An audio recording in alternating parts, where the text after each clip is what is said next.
দেখো বন্ধুরা, পাইপের গ্রুপ কাটিং করা হচ্ছে।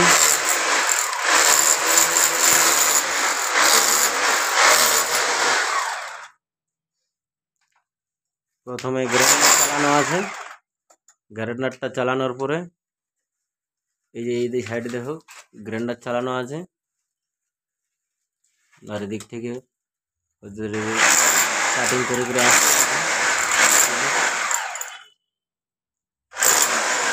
ওইখানে একটা সার্কুলার হবে, পাইপটা জয়েন্ট হবে, ওইখানে সাথে সাথে লাগানো হবে। এখানে একটা হেল্প করা আছে।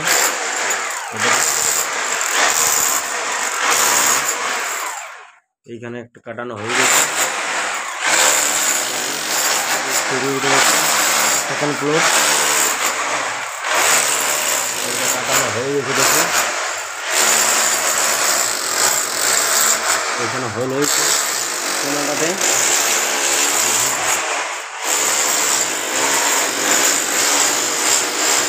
এখানে 8 মডেলের বোর্ড লাগানো হয়েছে, মাপটা নেওয়ার জন্য লাগানো হয়েছে। দেখো ওইখানে একটা জয়েন্ট বক্স হবে, সিলিং থেকে পাইপ লাগিয়েছে। সিলিং থেকে ওইখানে লাইটের পয়েন্ট আছে,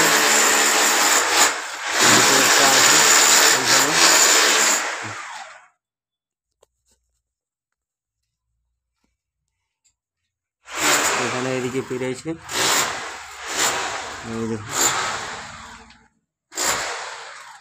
এইখানে ডিবি বক্স লাগানো হবে,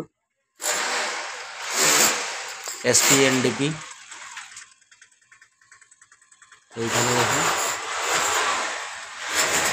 পাইপ আসছে, এইখানে একটা সার্কুলার হবে। এদিকে লাইনটা দেখো, এইখানে রুম থেকে আসছে। এইখানে একটা বারান্দার বোর্ড হবে, এটা দিয়ে রুমের ভিতরে দেখো, রুমের ভিতরে এটা লাগানো হয়ে গেছে। দেখো 8 মডেলের বোর্ড লাগানো হয়ে গেছে, ফিটিং পুরো পাইপ ফিটিং। দেখো মানে 4-6 বোর্ড দেওয়া আছে আয়রন, পাইপ ফিটিং হয়ে গেছে। এইখানে একটা 4-6 বোর্ড লাগানো আছে। এইখান থেকে এখানে একটা 12 মডেলের বোর্ড লাগানো আছে। রুমটাকে চলে ওই রুমটাকে ফিরেছি পাশের রুমে।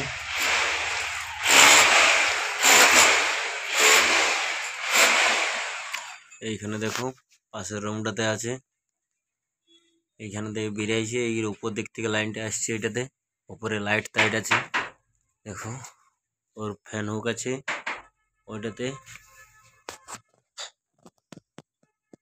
এই যে এইখানে ফ্যান হুক দেওয়ানো আছে। রুমের ওই সাইডটাতে আরেকটা আছে। এই যে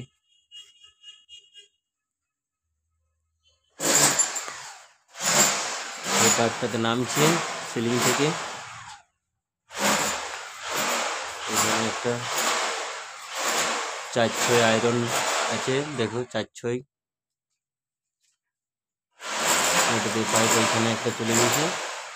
এখানে একটা 4-4 বোর্ড আছে আয়রন, এখান থেকে একটা লাইন আসছে বেডের বোর্ড। এখানে একটা 6 মডেলের লাগানো আছে।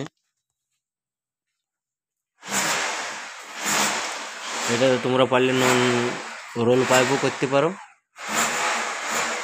এটাতে এই পাইপটা যেটা লাগানো আছে এটাতে রোল পাইপও করানো যাবে। এটা দেখুন কীভাবে ক্লিপটা করা আছে, এটা করে ঢিলাবার কোনো চান্স নেই। ওই ক্লিপ স্যাডেল মারানো আছে। এটাতে বোর্ডগুলোকে জাম করার জন্য সাইডে ইটা মারা আছে, এটা ভুটকা ইটা দেওয়া আছে।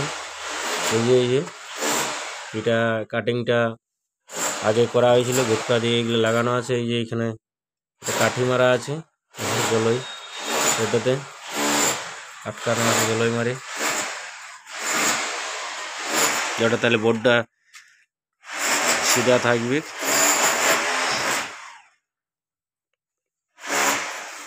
প্রতিটা বোর্ডে এরকমভাবে জলই দিয়ে জাম করতে হবে, না হলে এইটাতে প্লাস্টার মশলা দিয়ে জাম করতে হবে।